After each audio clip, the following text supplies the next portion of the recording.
السلام عليكم ورحمة الله.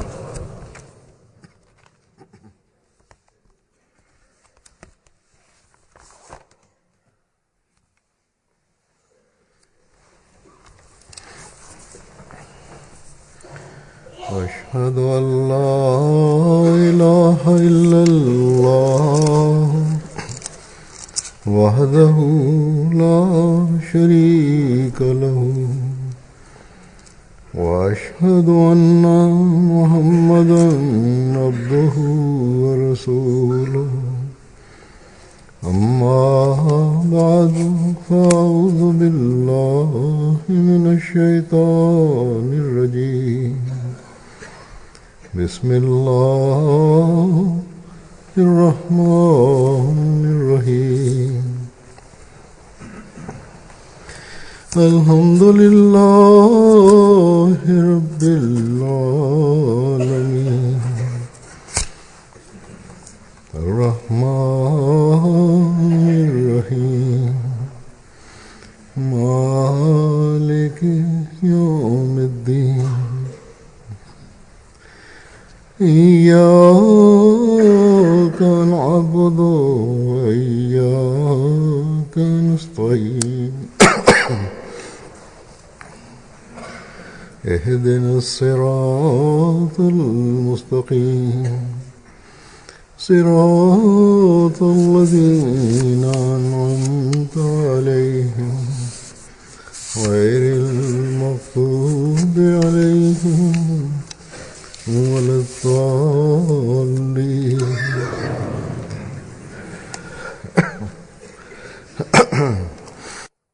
Die Weltlage in den heutigen Tagen ist jedem bekannt. Überall herrscht Unheil und Unfrieden und Fitna. Die islamfeindlichen Kräfte machen dafür, wie ich bereits oft erwähnt habe, die Muslime verantwortlich für diese Situation.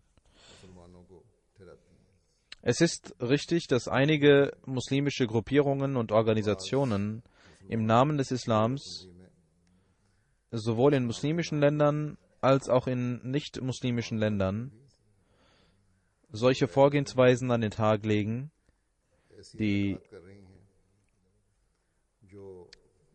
mit Unrecht und Barbarei benannt werden müssen und überhaupt nichts mit der Lehre des Islams zu tun haben.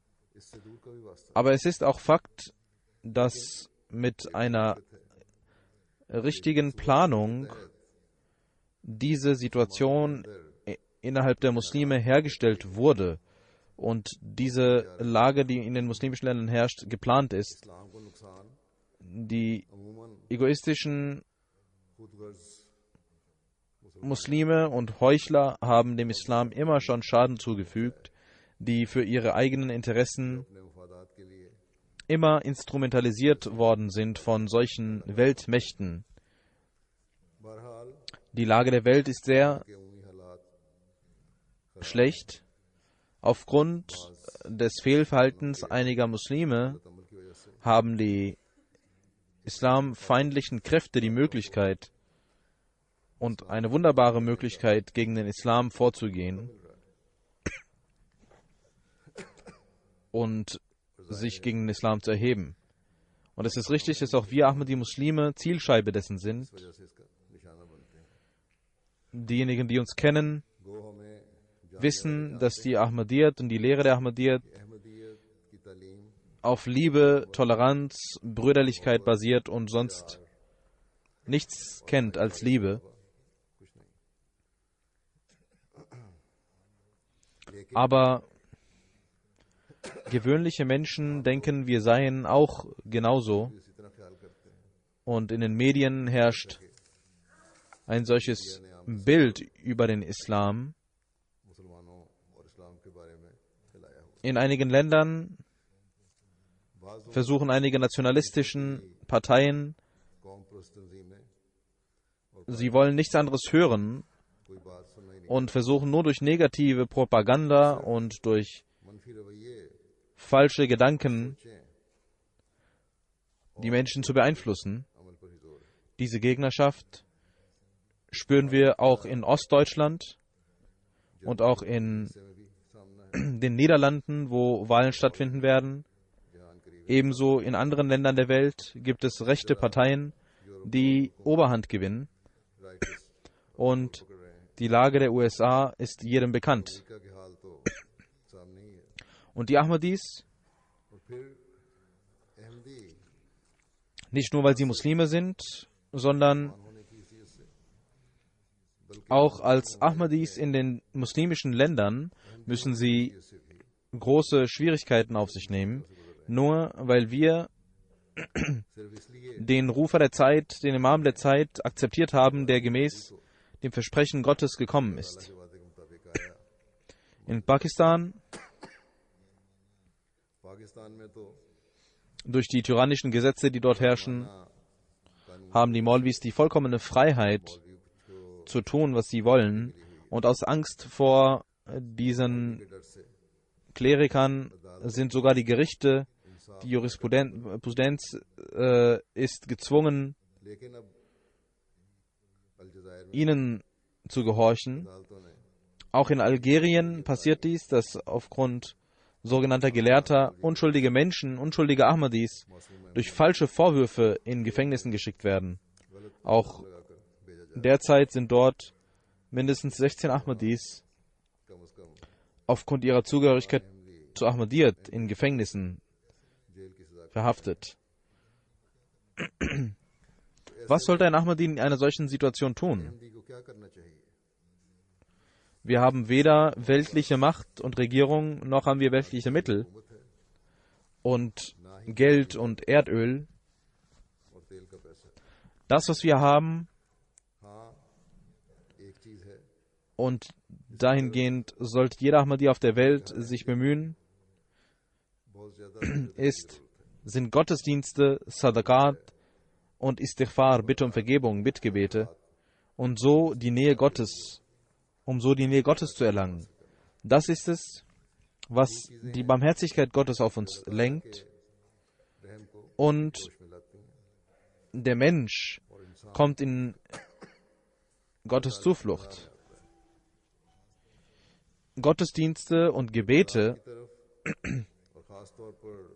sind Dinge, über die ich in den letzten Freitagsansprachen auch sehr ausführlich erläutert habe und angewiesen habe.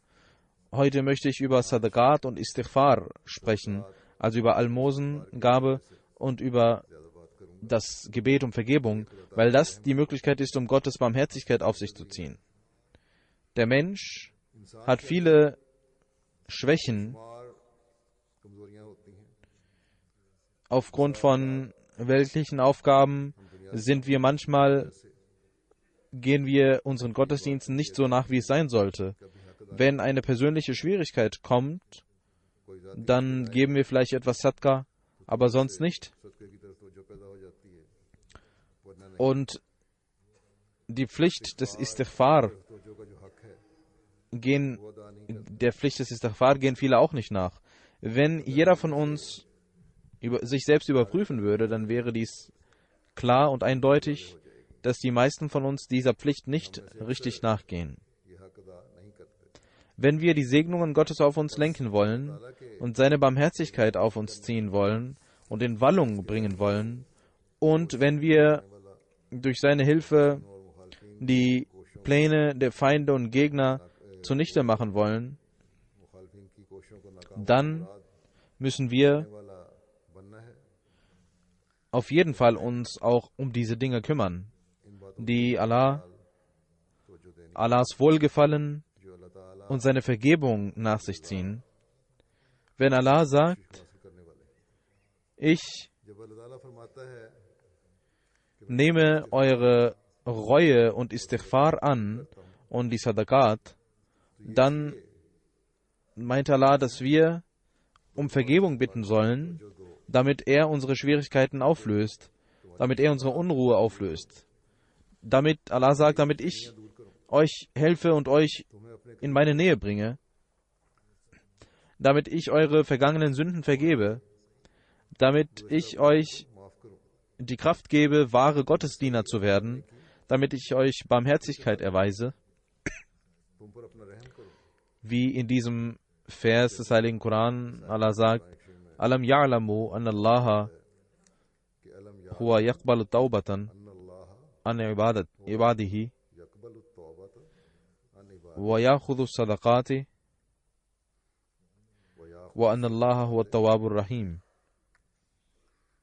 Das bedeutet, wissen diese Menschen nicht, dass Allah es ist, der die Reue der Menschen annimmt und der ihre Almosen annimmt, und Allah ist es, der Reue annehmende und der oft gnädig sich wendende ist. Über die Wichtigkeit von Sadaqat und Reue hat der verheißene Messias ﷺ gesagt, die Sadqa kommt aus dem Wort Sidq, also Wahrhaftigkeit. Wenn ein Mensch auf dem Wege Gottes Sadqa entrichtet, also Almosen errichtet, dann heißt es, dass er aufrichtig und wahrhaftig gegenüber Gott ist und wahr ist. Und zweitens, das Bittgebet. Mit dem Dua, also dem Bittgebet, entsteht im Herzen eine Aufwühlung, ein Eifer, ein Schmerz. Im Dua ist eine Opferbereitschaft enthalten, Sidq, also Wahrhaftigkeit, und Dua, also Bittgebet. Wenn diese zwei Sachen der Mensch erlangt, dann ist das ein vollkommenes Rezept, ein erfolgreiches Rezept für den Menschen. Das Istighfar ist also ein Bittgebet, ein Dua, und wenn der Mensch seine Sünden vor Augen führt und Dua macht, dann entsteht ein Schmerz und ein Eifer im Herzen, und das ist das, was passieren sollte. Im Herzen entsteht ein Schmerz, und es muss entstehen. Nur mit den Lippen Astaghfirullah, Astaghfirullah zu sagen und seine Aufmerksamkeit statt Gott irgendwo anders zu widmen, das ist nicht die Lösung der Dinge. Und so erreicht man nicht seinen Zweck. Allah erhört die Gebete und akzeptiert die Sadaqat, die mit dem Schmerz, um die Barmherzigkeit Gottes zu empfangen, entrichtet werden. Diese akzeptiert Allah. Und das, wenn der Mensch verspricht,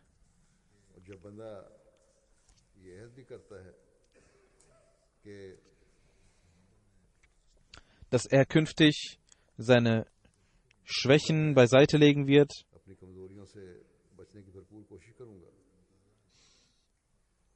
und wenn der Mensch versucht, die Barmherzigkeit Gottes zu erlangen und aufzunehmen, dann hat Allah durch den heiligen Propheten Muhammad sallallahu alaihi wasallam uns die frohe Botschaft gegeben, frohe Kunde gegeben, dass er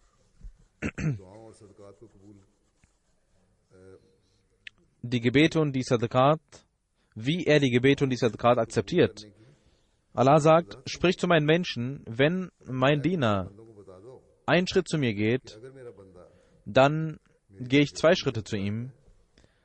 Wenn mein Diener mit Schritten zu mir kommt, zu mir herbeieilt, dann renne ich zu ihm hin. Allahs Barmherzigkeit kennt keine Grenzen. Dann hat der heilige Prophet Muhammad sallallahu alaihi wasallam auch gesagt, dass Allah jemand ist, der sehr gütig ist und es nicht, in Anführungszeichen, aushält, den Menschen mit leeren Händen weggehen zu lassen. Er schämt sich davor, den Menschen mit leeren Händen weggehen zu lassen. Die Dinge, die der Mensch wünscht, es kann sein, dass er genauso und sofort seine Wünsche erfüllt und die Ergebnisse zeigt.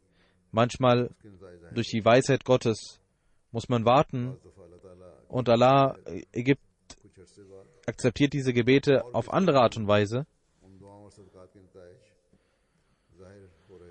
Mal passiert dies sofort, mal passiert dies zu einem anderen Zeitpunkt. Man muss aber den vollkommenen Glauben haben, dass Allah gesagt hat, ich erhöre die Gebete, ich akzeptiere das Istighfar, ich akzeptiere die Sadaqat.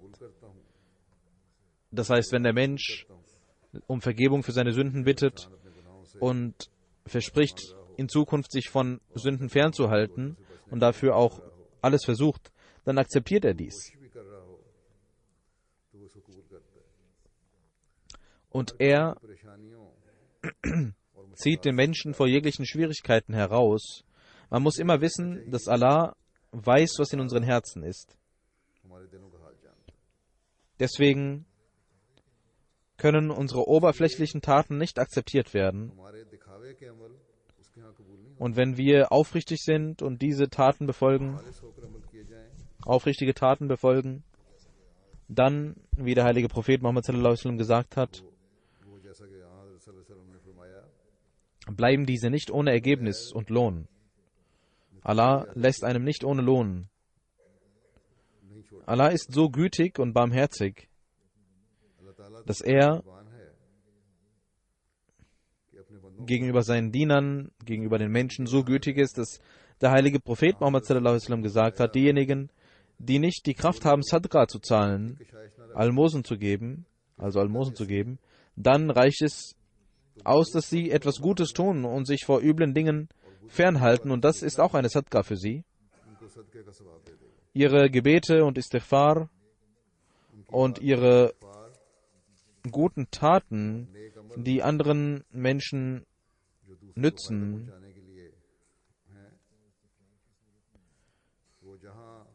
Allah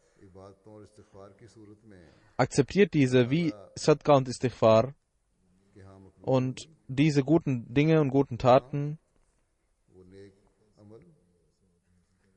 würden auch ein Ersatz für Sadqa sein. Ein Mensch, der Geld besitzt, der Sadqa zahlt, bekommt einen Lohn, und ein armer Mensch kann durch seine gute Absicht, mit der Bedingung, dass er andere Gebote befolgt, kann den gleichen Lohn bekommen wie ein reicher Mensch in Bezug auf Sadaqat. Ein Gott, der so liebend ist, so die Menschen liebt, wie müssen wir dankbar gegenüber ihm sein? Wie groß muss unsere Dankbarkeit gegenüber ihm sein?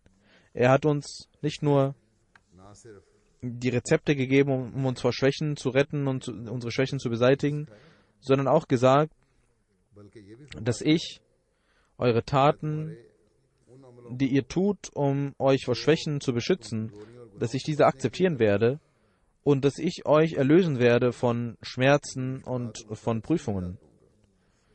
Die Krise, die man durchmacht, der Weg, um da rauszukommen, ist nur der, dass wir unsere Gottesdienste und unsere Gebete aufrichtig Gott widmen, uns vor ihm beugen, Istighfar machen, Sadqa zahlen, Almosen zahlen, sowohl was gemeinschaftlich angeht, als auch individuell. Der verheißene Messias ﷺ hat über Sadqa und Istighfar die Weisheit und die Tiefe dieses Themas beschrieben. Zu verschiedenen Anlässen hat er dazu gesagt und geschrieben. Einige Zitate möchte ich präsentieren. Über die Bedeutung von Istighfar sagt der verheißene Messias ﷺ, die Sünde ist wie ein Wurm, der im Blut des Menschen ist, und dieser kann nur durch das Istighfar geheilt werden. Was ist Istighfar? Die Sünden, die wir bereits begangen haben, dass wir Gott darum bitten, dass er uns vor den schlechten Ergebnissen dieser Dinge beschützt. Und die Dinge, die noch nicht passiert sind und die aber im Verborgenen im Menschen enthalten sind, die also passieren können, oder deren Kräfte der Mensch besitzt, dass er also Sünden begehen kann, dass wir darum beten, dass diese gar nicht zum Vorschein kommen, dass solche Sünden gar nicht passieren. Das bedeutet Istighfar. und dass sie in sich aufgehen und diese Kräfte, Sünden zu begehen, gar nicht zum Vorschein kommen. Das ist das Istighfar. Allahs Gnade gerät in Aufwallung und er kann uns durch seine Barmherzigkeit und Gnade segnen. Der Verheißene Messias sagt, dies ist die Zeit großer Furcht. Deswegen sollt ihr Reue zeigen und Istighfar machen und euer Inneres überprüfen. Alle Menschen von jeglichem Volk, von Völkern und Religionen wissen und glauben daran, dass durch Sadqa Prüfungen vergehen. Aber erst, wenn das nicht da ist, wenn die Strafe aber schon da ist, dann kann sie nicht weggehen. Ihr sollt also Istighfar machen, schon jetzt, und Tauba machen, Reue zeigen, damit ihr nicht geprüft werdet und Allah euch beschützt. Damit ihr keine Strafe bekommt und Allah euch beschützt. Das sind Kleinigkeiten, kleine Schwierigkeiten, die wir sehen, aber die Welt geht in eine Richtung, die Menschen sind so frei geworden und Gottes Zorn kommt auf die Welt und der Mensch geht in Richtung der großen Katastrophe, die durch die Hände der Menschen passieren wird. Die Welt ist dabei, Gottes Zorn auf sich zu laden. In einer solchen Zeit ist es die Aufgabe derjenigen, die an den verheißenen Messias glauben, dass wir dafür beten, um uns vor den schlechten Dingen zu beschützen, Konsequenzen zu beschützen, durch Istighfar und Tauba, also Reue und Istighfar, Vergebung. Aber wir sollten auch für die Welt beten, dass Allah diesen Menschen Vernunft gibt. Dann sagt der verheißene Messias über die Bedeutung von Istighfar weiter. Man muss wissen, dass im Heiligen Koran 2 Namen Gottes erwähnt worden sind, Al-Hayy und Al-Qayyum. Al-Hayy bedeutet der aus sich selbst Seiende und Leben Schenkende. Al-Qayyum bedeutet, also Al-Hayy bedeutet der Lebendige und anderen Lebengebende und Al-Qayyum bedeutet der aus sich selbst Seiende und anderen Existenz gewährende. Alles, was mit Leben zu tun hat, entspringt diesen beiden Eigenschaften Gottes. Hayy verlangt von uns, dass wir ihn anbeten. Und in der Surat al-Fatiha sagt Allah, heißt es Iyyaka na'budu, das ist die Bedeutung davon. Und Al-Qayyum steht für Iyyaka nasta'in, das heißt, dass man seine Unterstützung braucht. Hayy impliziert den Gottesdienst, weil er uns erschaffen hat und uns nicht alleine gelassen hat nach unserer Geburt, wie beispielsweise ein Mann, der ein Gebäude baut und verstirbt. Das Gebäude bleibt stehen, aber Gott, der den Menschen erschaffen hat, muss da sein für den Menschen. Deswegen ist es wichtig, dass wir um seine Kraft verlangen, und das ist Istighfar. Die Kraft Gottes, sich vor Sünden fernzuhalten, das impliziert das Istighfar. Und der verheißene Messias sagt, um diese Kraft zu bitten, bedeutet Istighfar. Die eigentliche Bedeutung von Istighfar ist genau dies. Dann sagt der verheißene Messias, für diejenigen wurde dies auch weiter erläutert, die Sünden begehen, dass Allah sie vor den üblen Konsequenzen beschützt. Aber die eigentliche Bedeutung ist, dass Allah uns hilft vor den menschlichen Schwächen. Dann sagt der verheißene Messias, derjenige, der ein Mensch ist und nicht versteht, was Istighfar ist ein Atheist, ein gottloser, respektloser Atheist.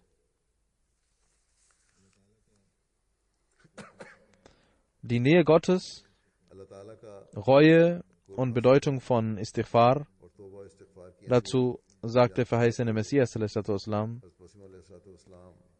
der Mensch wurde für eine großartige Aufgabe geschickt.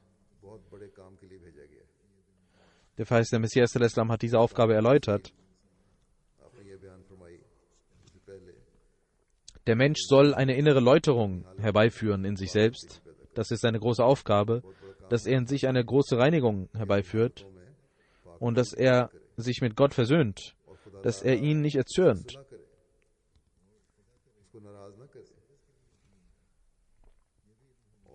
Und dass er darüber nachdenkt und zum Schluss kommt, weshalb er auf der Welt gekommen ist. Und wir wissen, dass Allah diesen Sinn und Zweck erläutert hat, nämlich Gott anzubeten, seine Nähe zu erlangen.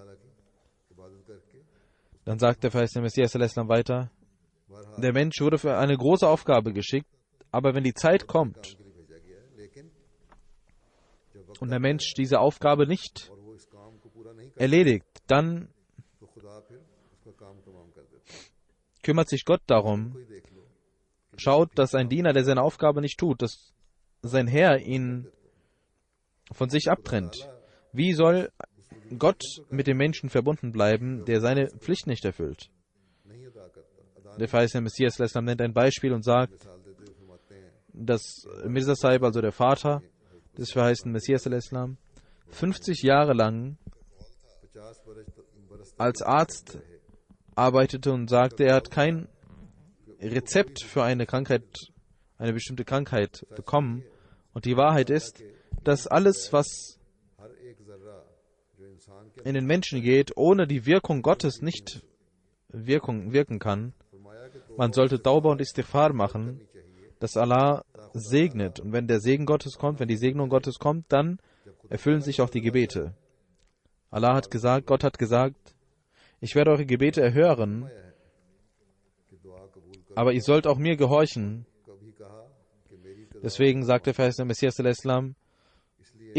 solange ich Gottes Unterstützung nicht sehe und die Erlaubnis bekomme, habe ich keine Hoffnung, dass die Gebete erhört werden. Man sollte immer Gottes Segnung vor Augen haben, denn der Mensch ist schwach. Und für die Segnung Gottes, um die Segen Gottes zu bekommen, muss man sich immer mit ihm verbinden. Man muss Tauba, Reue zeigen, Istighfar machen. Es ist wichtig, die Pflichten gegenüber Gott und gegenüber den Mitmenschen zu erfüllen. Dann sagte der verheißene Messias, dass Sadaqat, wie Sadaqat wirken, sagte der verheißene Messias, das Dua ist ein großes Mittel zum Erfolg. Das Volk von Jonas konnte sich vor der Strafe bewahren aufgrund des Gebetes. Der verheißene Messias sagt, nach meinem Verständnis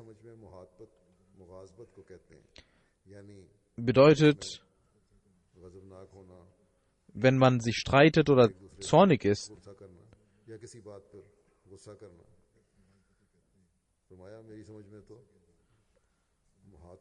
und mit jemandem nicht spricht. Und Hud bedeutet Fisch und Nun bedeutet Schnelligkeit und auch Messias. Jonas war also erzürnt. Das bedeutet, dass die Strafe nicht kam und er dachte, dass dies nicht in Erfüllung gegangen ist, was er versprochen hatte. Das war der Zustand von ihm. Wir lernen daraus, dass Gott das Schicksal ändern kann und dass die Sadaqat und das Weinen vor Gott auch das Schicksal ändern können. Daraus entspringt auch das Prinzip der Almosengabe, denn das führt dazu, dass Gott zufriedengestellt wird. In dem Wissen über die Traumdeutung ist die Leber steht für Reichtum. Der Mensch soll also dieses Reichtum opfern durch Opferbereitschaft und Wahrhaftigkeit. Und der verheißene Messias sagt, bloße Lippenbekenntnisse bringen nichts, solange man keine Taten zeigt. Sadqa heißt es deswegen, weil das ein Kennzeichen für die Wahrhaftigen ist, für Sadiqin. Im Durr-e Mansur steht, dass Jonas a.s. gesagt hat, dass er wusste, wenn jemand vor dir kommen wird, dann wirst du gütig und barmherzig sein. Also Gott ansprechend. In einer Sitzung, der verheißene Messias sagt, in einer Sitzung, und in Al-Badr ist dies erschienen, einige Menschen kamen von auswärts und nach dem Freitagsgebet war der verheißene Messias anwesend und die Redakteure der Zeitung schreiben, dass nach dem Freitagsgebet die Menschen das Bett machten und der verheißene Messias eine kurze Rede hielt über das Gebet und über das Fasten und darüber, dass man sich vor Unrecht beschützen soll. Und der verheißene Messias sagte, ihr sollt in euren Häusern alle Jungen und Mädchen für Frömmigkeit erziehen, genauso wie man Bäume, wenn man sie nicht bewässert, dass sie keine Früchte tragen. Genauso verhält es sich mit dem Herzen. Wenn man dieses Herz nicht bewässert mit der Frömmigkeit, dann bringt das Herz nichts. Man sollte diese Frömmigkeit und diese guten Taten pflegen, durch Istighfar, durch Taqwa, durch gute Werke. Das ist das Wasser,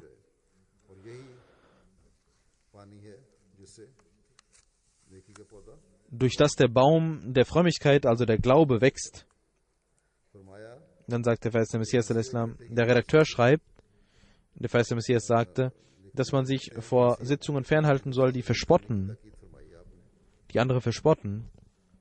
Und die Propheten haben gesagt, dass durch Sadaqat Prüfungen beiseite gehen. Wenn man kein Geld hat, dann kann man auch jemandem Wasser geben, aus dem Brunnen Wasser holen und das jemandem geben. Auch das ist eine Sadqa.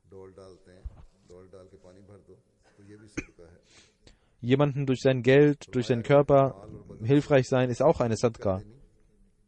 Wenn man also die Segen Gottes erlangen möchte, dann ist es wichtig, Gottesdienste zu verrichten, auf der einen Seite, und auf der anderen Seite sich vor jedem Unrecht zu beschützen und anderen Gutes zu tun,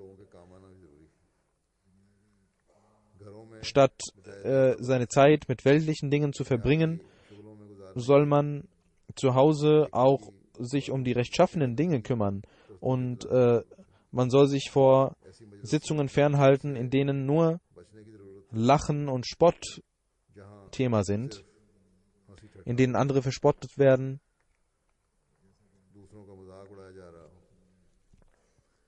Und wie der heilige Prophet Muhammad sallallahu alaihi wasallam gesagt hat, es ist Sadqa, jemanden zu nützen. Die Schwierigkeiten anderer zu lösen, ist auch eine Sadqa. Dahingehend sollten wir uns bemühen. Dann hat der verheißene Messias an einer Stelle gesagt,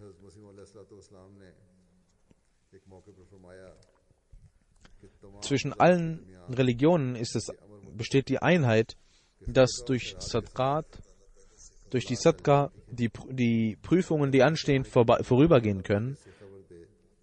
Durch Sadqa und Almosengabe und durch Reue und durch die Widmung zu Gott können sogar Prophezeiungen sich verändern. Es kamen 124.000 Propheten, sagt der verheißene Messias und haben gesagt, dass durch Sadqat diese Prüfungen vorbeigehen. Wenn Prüfungen nicht vorbeigehen würden, dann bringt Sadqa und Almosen überhaupt nichts. Dann würde dies überhaupt nichts bringen. Gott sagt, dass er die Almosen und die Sadqat annimmt. Das heißt, er hat auch die Kraft, diese anzunehmen, sogar wenn er bereits seinen Gesandten Prophezeiungen gemacht hat, dass dies und jenes passieren wird und gewarnt hat. Wie das Volk von Jonas. Und dieses Volk war bereit, durch Gebete und Sadaqat sich zu retten. Und die Prophezeiung über die Katastrophe ging vorüber. Wenn die Prophezeiungen von Propheten vorübergehen können durch Sadaqat, dann können auch die Schwierigkeiten, die durch die eigenen Hände des Menschen auf uns zukommen, die kommen, weil man Gott vergessen hat, auch diese können durch die Widmung zu Gott, durch Istighfar und Tauba vorbeigehen. Sicherlich können sie vorbeigehen. Die Bedingung ist, dass unser Erflehen, unsere Gebete, unsere Sadqat nur um Gottes Willen sind, für ihn sind. Der heilige Prophet Muhammad sallallahu alaihi wasallam hat einmal gesagt, dass die Sadqa Gottes Zorn kühl werden lässt und den Tod nach hinten bringt. Und der heilige Prophet sagte, ihr sollt vor dem Feuer euch erretten, auch wenn es nur mit dem Kern der Dattel ist, indem ihr diese spendet. Dann hat der heilige Prophet Muhammad sallallahu alaihi wasallam auch gesagt, Gutes zu tun und sich vor schlechten Dingen fernzuhalten, ist auch wie eine Sadqa. Wir sollten das vor unseren Augen haben, aber wir sollten auch wissen,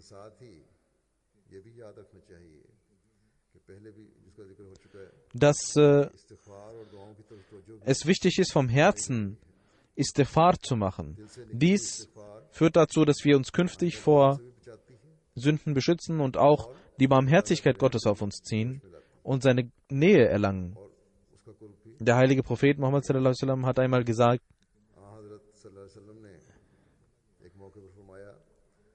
wem von euch das Tor der Gebete eröffnet wurde, dem wurde das Tor der Barmherzigkeit eröffnet. Und alles, was ihr von Gott wünscht, das Beste ist für diesen Menschen, dass er Gottes Schutz verlangt. Gottes Schutz zu verlangen ist das Beste, dass man seine Zuflucht sucht. Der heilige Prophet Muhammad sallallahu alaihi wasallam sagte, das Gebet ist gegenüber jenem Übel, was gekommen ist und was noch nicht gekommen ist, sehr nützlich. Und dann sagte der heilige Prophet sallallahu alaihi wasallam, oh ihr Menschen, ihr Diener Gottes, ihr sollt beten und das Bittgebet zu eurer Gewohnheit machen, das Dua. Der verheißene Messias sallallahu alaihi wasallam sagt, ihr sollt wissen, die Sünde des Vergessens ist größer als die Sünde des Schämens, denn diese Sünde ist giftig. Jemand, der Tauba macht, Reue zeigt, ist genauso, als ob er keine Sünde begangen hat. Jemand, der wahre Reue zeigt, ist so, als ob er gar keine Sünde begangen hat, wenn er verspricht, in Zukunft dies nicht mehr zu tun. Der verheißene Messias sallallahu alaihi wasallam sagt, derjenige, der gar nicht weiß, was er tut, ist in einem sehr gefährlichen Zustand. Es ist wichtig, diese Schwäche beiseite zu legen. Man muss wissen, was man tut, wie unsere Taten sind. Und ihr sollt um Vergebung für eure Sünden bitten. Derjenige, der durch Vergebung, durch Reue sich beschützt, wird gerettet werden. Das Dua wird nur jenem nützen, der sich selbst reformiert und der seine Bindung zu Gott, seine wahrhaftige Bindung zu Gott pflegt. Wenn der Prophet für jemanden eine Fürbitte einlegt, aber derjenige, für den diese Fürbitte eingelegt wird, sich nicht reformiert und die Schwäche nicht beseitigt, dann kann diese Fürbitte ihm nichts nützen. Möge Allah uns die Kraft geben, dass wir die Bedeutung des Gebetes verstehen, dass wir uns vor Gott niederwerfen und ihn anflehen, uns um das Istighfar kümmern, unsere vergangenen Sünden, um Vergebung für unsere vergangenen Sünden bitten und dass wir auch versprechen, in Zukunft uns vor Sünden zu beschützen und die Kraft dafür aufwenden, dies zu tun. Wir sollten solche Sadqat entrichten, die die Prüfungen beiseite legen und die Gott akzeptiert. Möge Allah uns immer in seine Zuflucht nehmen und uns vor allen Angriffen der Feinde beschützen und diese Angriffe auf sie zurückführen. Mögen wir immer zu jenen Menschen Gottes zählen, die Gottesfurcht im Herzen besitzen und mögen wir immer die Erben der Gebete des heiligen Propheten sallallahu alaihi wasallam und des verheißenen Messias Islam sein. Nach den Gebeten werde ich ein Janaza verrichten von Frau Saada Bartawi Sahiba, die Frau von Mari Bartawi Sahib.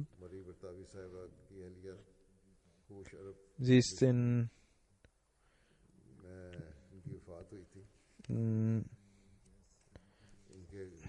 ihrem Haus gab es ein Feuer weil das Gas ausgelaufen ist. Sie wurde ins Krankenhaus gebracht.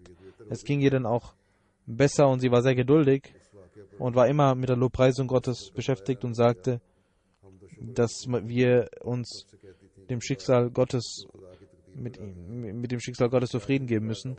Nach 4 Tagen gab es einen Herzinfarkt und sie ist am 10. Januar 2017 verstorben. Inna lillahi wa inna ilaihi raji'un. Sie hat im Jahre 2004 das Bad gemacht nach ihrem Ehemann und sie war in ihrer Aufrichtigkeit viel weiter als ihr Ehemann und ihre Kinder. Der Ehemann sagt, nach dem Bad wurde sie schwanger und sie stürzte von den Treppen und es bestand die Gefahr, dass diese Schwangerschaft verloren geht. Sie sah im Traum nachts, dass jemand vom Himmel ruft, du sollst nicht betrübt sein, Gott wird dieses Embryo beschützen, und sie sagte, dass sie ihn Ahmad nennen wird, wenn es ein Sohn sein wird. Als dieses Kind 6 Jahre alt wurde, kam wieder ein Traum, das aus dem Himmel kommt. Allah beschützt dieses Kind. Und dieses Kind, sie lief an der Autobahn mit dem Kind.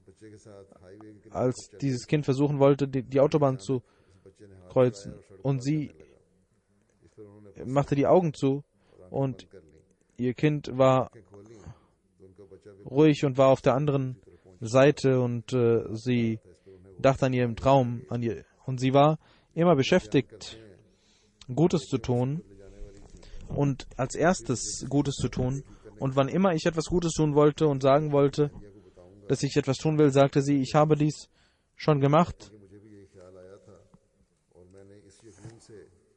Der Mann war immer noch dabei, darüber nachzudenken, und sie hatte dies bereits schon getan. Und der Mann sagt, jede Woche verging so. In Deutschland lebt ihr Schwiegersohn Yusuf Shoedi Sahib. Er sagt, dass sie eine sehr fromme Frau war und gastfreundlich und mit allen gütig. Von 2009 bis 2013 war ihr Ehemann weg und sie musste ihre Kinder alleine erziehen, war immer liebevoll mit allen und spendete. In Damaskus ist sie verstorben und in Damaskus wurde sie begraben. Und die Ahmadis und die Nicht-Ahmadis beteten ihr Janaza separat.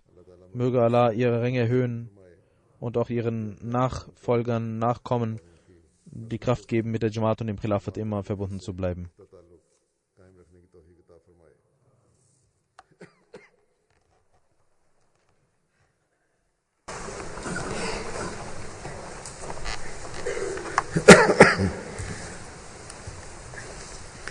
Alhamdulillah, nahmaduhu wa nasta'inuhu wa nastaghfiruhu wa nu'minu bihi wa natawakkalu alayhi wa na'udhu billahi min shururi anfusina wa min sayyiati a'malina. من يهده الله فلا مضل له ومن يضلل فلا هادي له ونشهد أن لا إله إلا الله ونشهد أن محمدا عبده ورسوله. عباد الله رحمكم الله، إن الله يأمر بالعدل والإحسان وإيتاء ذي القربى وينهى عن الفحشاء والمنكر والبغي يعظكم لعلكم تذكرون اذكروا الله يذكركم وادعوه يستجب لكم ولذكر الله أكبر.